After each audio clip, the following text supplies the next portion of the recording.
Você cumpre prazo, você entrega um bom trabalho, você é responsável, você faz tudo certo. Até recebe alguns elogios por tanta dedicação. Só que isso tem um preço muito alto. Você adoece. Enxaqueca, insônia, falta de ar, taquicardia, crise de ansiedade no domingo à noite. Um cansaço que não passa nem depois de dormir. Aquela vontade de chorar sem motivo aparente. Ou então, o oposto. Você fica meio anestesiada, meio no automático, meio sem sentir nada. É como se não estivesse vivendo, apenas sobrevivendo. E aí vem a pergunta que machuca porque parece injusta.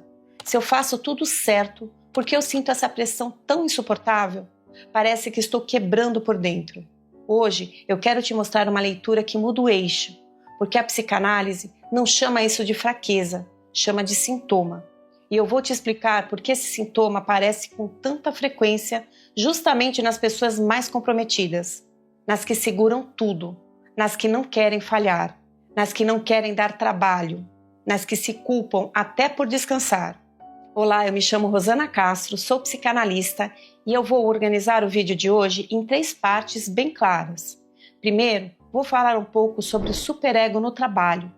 Essa voz que diz nunca é suficiente, preciso fazer mais para ser reconhecida ou até mesmo promovida. Segundo, a falta de uma função simbólica de limite dentro das organizações, aquilo que na psicanálise lacaniana pode ser chamada de função paterna. E o terceiro, porque o burnout não é só um excesso de tarefas, mas um processo psicodinâmico, em que o corpo vira uma saída quando o sujeito foi silenciado. Fique comigo até o final, porque eu vou te deixar uma pergunta que, se você aguentar responder com honestidade, pode mudar a forma como você se relaciona com o trabalho.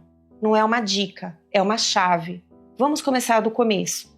Muita gente fala do burnout como se fosse uma coisa do indivíduo, como se fosse falta de força, falta de resiliência, falta de mindset. Isso é cruel, porque você já está no limite e ainda te empurram a culpa. Só que o burnout, na realidade, tem uma lógica. Ele não acontece do nada, ele vai sendo construído. E quando a gente fala de burnout, a gente está falando de um quadro que costuma misturar 3 fatores: exaustão emocional, aquela sensação de que você está esvaziada, despersonalização, quando você começa a se afastar das pessoas, fica mais fria, mais cínica, mais tanto faz, e uma redução do senso de realização, como se do nada você não tivesse valor. Você faz e sente que nada fez. Você entrega e não sente alívio, muito menos satisfação. E isso aumentou muito nos últimos anos, especialmente depois da pandemia. Muita coisa mudou. Ritmo, cobrança, metas, controle, medo, instabilidade. Só que tem algo ainda mais profundo, que não aparece na planilha nem no discurso motivacional. O burnout não é só um conjunto de sintomas. Ele é um processo ligado às relações e à estrutura simbólica dentro do trabalho. E aqui eu quero trazer uma leitura muito interessante que ajuda a nomear o que muita gente vive sem conseguir explicar. É de um livro da Elise Stephanie Marx Sato, da editora Blucher, A Compreensão do Mérito da Função Paterna na Organização do Trabalho.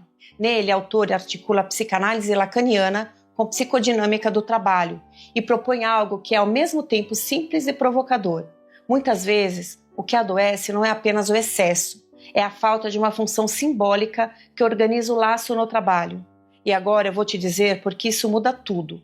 Primeiro eixo, o superego no trabalho. Freud falava do superego como uma instância que vigia, acusa, cobra, pune. Só que o superego não apenas aparece como proibição, ele aparece como exigência. Ele não diz só não pode, ele diz faça mais, faça melhor, não pare, não relaxe, não decepcione ninguém, não erre, não seja mediana. E no trabalho contemporâneo, essa exigência tem uma fantasia muito específica.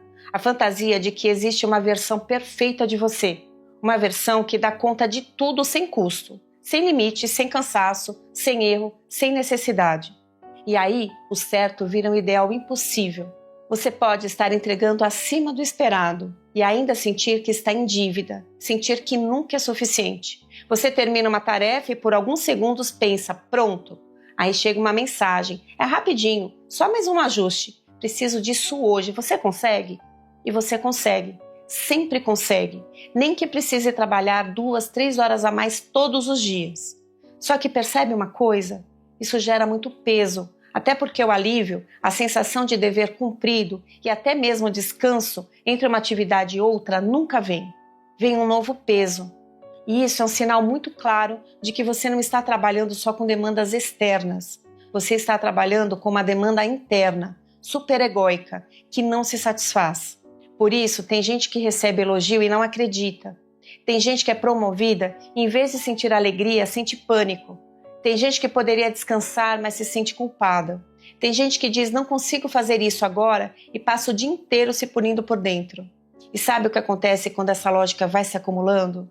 As perdas simbólicas no trabalho, que não são elaboradas, começam a se juntar às angústias da falta que todos nós temos. Você começa a viver uma coisa muito dura, um sofrimento moral e ético, uma culpa avassaladora, uma sensação de impotência e muitas vezes uma solidão no trabalho que ninguém vê. Porque por fora você está funcionando, mas por dentro se sente corroída. Agora vem o segundo eixo, que é o coração do tema, a função paterna. Quando a gente fala de função paterna na psicanálise, eu não estou falando de seu pai biológico, eu não estou falando de família tradicional e não estou falando nem de chefe pai, que diz que todo mundo da empresa é uma grande família. Não é nada disso. Em Lacan, a função paterna é uma função simbólica ligada ao nome do pai. É a função que introduz limite, mediação, referência, regra, borda. É aquilo que organiza o laço social. E o ponto central do livro de Elise Sato é deslocar essa função para o ambiente organizacional. Não como uma pessoa específica, mas como um princípio de organização. Um princípio normativo que sustenta limites e simbolizações no trabalho. Traduzindo para uma linguagem bem direta, é aquilo que faz o trabalho não virar o caos. Porque um trabalho saudável não é um trabalho sem cobrança, é um trabalho com bordas. E borda não é autoritarismo. Muita gente confunde autoridade com autoritarismo. Autoritarismo é humilhação, abuso, medo. Autoridade simbólica é outra coisa. É a capacidade de sustentar regras claras, direcionamento claro, mediação clara. É deixar explícito o que se espera de cada funcionário, sem joguinhos de adivinhação, nem demonstrações claras de que vale muito mais fazer média do que cumprir tarefas solicitadas. É alguém ou um sistema que consiga dizer, isso é prioridade, isso não é, isso cabe neste prazo, isso não cabe. Isso é urgente, isso pode esperar, isso tem um custo, isso tem um tempo. Quando essa função existe, o sujeito trabalha com mais segurança psíquica. Ele entende o jogo, ele sabe onde pisa, ele sabe o que se espera, ele sabe o que não se espera. E isso produz pertencimento, reconhecimento, saúde mental. Agora, quando essa função falha, acontece uma coisa que destrói por dentro sem fazer barulho. Tudo vira urgente. Nada é estruturado, tudo é para ontem. As prioridades mudam toda hora. As regras mudam conforme o humor do dia. As demandas chegam sem contexto. As tarefas chegam como enigma. E o trabalhador fica sem referência.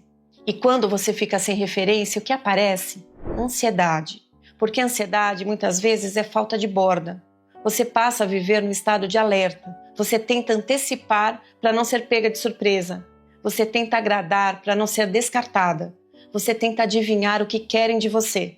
E isso é exaustivo, porque você não está só trabalhando. Você está tentando decifrar um sistema como quem decifra um enigma.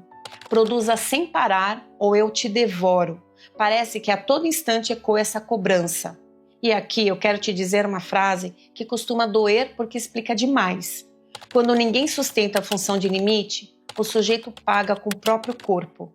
Porque talvez você não consiga dizer não para o e-mail, mas seu corpo diz, com insônia, com dor, com crise, com pânico, com infecção, com apagão, com colapso. E aí você começa a se tratar como defeito. Eu devia dar conta, eu estou exagerando, eu sou fraca, tem gente pior. Só que o sintoma não nasce do exagero, ele nasce de um ponto onde o sujeito foi silenciado. O livro traz uma imagem forte. Empresas com altos níveis de estresse e fadiga psíquica e ambientes mortificantes podem produzir um desamparo silenciado que atravessa a existência do trabalhador. E isso leva ao esgotamento das potências humanas. Não afeta só o trabalho, afeta a vida inteira. Você começa a perder prazer, você começa a perder libido, você começa a perder vontade. E aí o mundo vai ficando cinza. E tem um detalhe ainda mais grave. quando faltam regras claras, isso pode ser desestruturante para o sujeito. O sujeito se fragiliza e pode entrar num movimento regressivo, patológico, como se algo dentro dele perdesse a organização. Isso ajuda a entender por que alguns quadros de burnout vêm com embotamento afetivo, fobia social, pânico, depressão. Não é drama, é uma economia psíquica em colapso. Agora entra um terceiro bloco do livro que é muito útil para explicar o que acontece quando você assume uma tarefa nova, uma função nova, uma responsabilidade nova, sem sustentação simbólica. A autora cita cargas psíquicas associadas a 3 aspectos representacionais: ignorância, medo e angústia. Ignorância aqui não é ofensa, é não saber, é estar diante de uma tarefa sem clareza, sem treinamento, sem referência, sem mapa. Aí vem o medo de não ser suficiente. E se eu não der conta? E se eu falhar? E se descobrirem que eu não sou tão boa? E se eu perder meu lugar? E quando ignorância e medo se juntam, nasce angústia. E essa angústia não é só nervosismo. Ela pode tocar num ponto muito profundo, um ponto de desamparo. E é aqui que o trabalho começa a virar um palco para fantasmas antigos. Porque para muita gente, trabalhar não é só produzir, é garantir vínculo. Em algum nível inconsciente, existe um acordo. Se eu for impecável, eu não perco amor. Se eu der conta, eu não sou abandonada. Se eu for útil, eu tenho lugar. Se eu não falhar, eu não sou atacado. E quando o ambiente é confuso, instável, sem limite simbólico, esse acordo entra em curto-circuito. Você trabalha dobrado para tentar se sentir segura. Só que segurança não vem, porque lembra que não aborda. E aí o superego aproveita. Ele sobe o nível de exigência cada vez mais. Ele diz, então faça mais, então seja perfeita, então prove. E o sujeito entra numa dinâmica que parece produtiva por fora, mas é autodestrutiva. Existe um movimento regressivo e autodestrutivo que pode aparecer no burnout. E ele pode se articular com a pulsão de morte, no sentido de um movimento que esgota os recursos psíquicos até o limite. Não é porque a pessoa quer se destruir, é porque ela não encontra uma mediação simbólica para sustentar a vida psíquica naquele contexto. O corpo vira lugar onde o excesso é interrompido. E isso se agrava quando existem cargas excessivas de trabalho, pressão constante, medo de não ser reconhecido, ausência de direcionamento e determinações claras. Percebe como isso não é só você? É importante que você reconheça que quanto maior o desencontro entre a estrutura psíquica do indivíduo, suas expectativas profissionais e a realidade do seu trabalho, mais ameaçada fica a economia psíquica e, consequentemente, a saúde. É como se por dentro você estivesse tentando sustentar 2 coisas que não se encaixam. Você espera um trabalho com algum sentido, algum reconhecimento, alguma previsibilidade e encontra um ambiente onde tudo é urgente, tudo muda, tudo depende, tudo é nebuloso. Você espera uma liderança que direcione e encontra uma liderança que só demanda. Você espera um laço minimamente simbólico e encontra uma lógica em que a pessoa vira recurso, vira número, vira função. E aí acontece uma tragédia silenciosa. Você continua fazendo tudo certo, só que o certo é impossível. E a falta do limite simbólico faz com que não exista um chega, não exista um suficiente. E quando não existe suficiente, você vive na lógica da dívida. E dívida superegóica não se paga, ela só aumenta. Por isso você descansa e sente culpa. Por isso você tira férias e pensa no e-mail. Por isso você está com a família e a cabeça está no trabalho. Por isso você acorda cansado. Porque não é só trabalho, é um sistema de cobrança que foi internalizado. Então, deixa eu fechar amarrando tudo com clareza. Você pode adoecer no trabalho, mesmo fazendo tudo certo, por 3 razões que se misturam. Uma, porque o superego transforma o certo num ideal impossível e você passa a viver na lógica do nunca é suficiente. 2, porque muitas organizações falham e sustentaram uma função simbólica de limite, uma função que organiza, medeia, dá borda. E sem borda, a ansiedade toma conta. 3, porque o burnout é um sintoma, um processo psicodinâmico ligado à forma como o laço de trabalho é estruturado, e o corpo muitas vezes vira a saída quando o sujeito foi silenciado. E agora eu te prometi uma pergunta no final. É essa. O que você está tentando garantir quando você se obriga a ser perfeita no trabalho? Pense com calma, não precisa responder rápido. Você está tentando garantir amor, lugar, reconhecimento, segurança, pertencimento? Porque se você estiver tentando garantir vínculo através da perfeição, qualquer falha virá ameaça. E você vai se esgotar tentando impedir o necessário, reconhecer que você é humana. E é aqui que a psicanálise pode ajudar de um jeito que nenhuma dica ajuda. Porque não se trata só de ajustar a rotina. É sobre elaborar essa posição subjetiva, reconhecer a voz do superego e construir um limite interno que não dependa de adoecer para existir. Então, se esse vídeo te ajudou de alguma forma, escreva nos comentários qual o sintoma que mais aparece em você por causa do trabalho: insônia, ansiedade, dor no corpo, choro, apatia, pânico. Se você quer continuar nesse tipo de conversa, uma conversa que não te humilha, não te culpa e não te chama de fraca, se inscreva no canal. Eu vou deixar um vídeo aqui que complementa a nossa conversa deste. Te vejo lá.